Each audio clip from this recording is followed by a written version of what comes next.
issues or Yeah.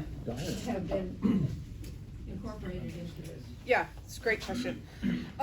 You know, that market analysis I talked about earlier, we were able to do you do sensitivity analyses, so you push on it from different sides, and so we are confident that still there is a demand for the crossing. But more explicitly, right now we're working on ridership and travel demand land use modeling. We're building the models so that we can really more definitively understand the way, you know, we can test different future scenarios of how we think people will be wanting to travel. So, you know, we can put all those inputs in to hopefully more definitively answer your question. So it will evolve over time? The model, or? Yes. Yeah, and I think. Because it seems like it's a trend that's going to increase.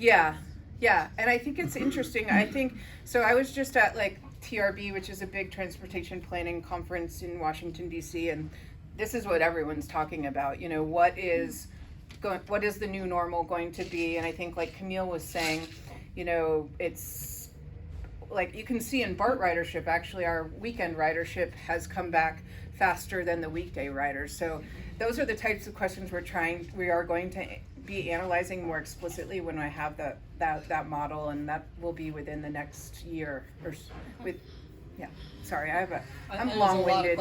Sorry.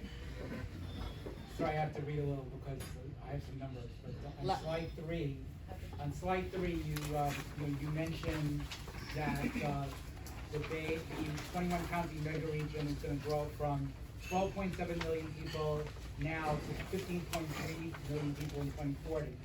On your website, you say it's going to grow further to 16 million by 2050.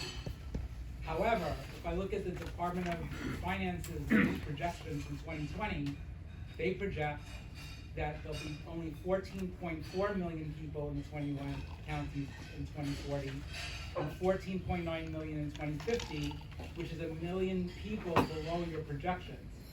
Further, Department of Finance just released new data for 2022, which shows that the 21 counties had a population decline of 180,000 people between 2019 and 2022. So in my mind, this raises two questions. First, shouldn't you as Link21 provide the public with an up-to-date forecast from the state? And second, does the fact that our region's population is stagnated undermine the case for the project? I would say. I told you were going to get hard questions. Oh, yeah. I actually think he came to a public workshop and already asked this question, so I'm happy to answer it again. I don't remember answering that one, but. No, you said I made a good point and I thought you were going to change it. It's a good point, and you know, I'm not a modeler, but when we do models, we have to use data from the same year for different things, right? And so even if we have population projections that were made in one year, we might not have projections for something else made in that same year, you know? So there has to be some consistency across the board.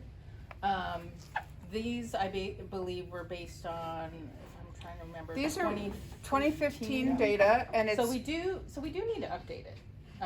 But when, you know, when the consistent data is available. Yeah, and that's related to the model that we're developing, and you know, I think it's a good point, but this was a study that we did at a point in time, right? And so I get your point, and I think your other point relates to the previous question: how do we know what's going to happen? And that is what we're modeling, and I'm certain that what the modelers, which is not us, are going to use the appropriate data for the appropriate point. So we're just not quite there yet.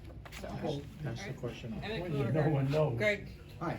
Oh, yeah. So two things. Number one, I noticed there's nothing in here on projected cost. A little early, I get that. Yeah.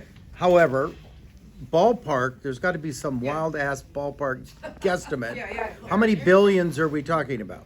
So the project is in Plan Bay area, so like that's the most consistent number, and it is a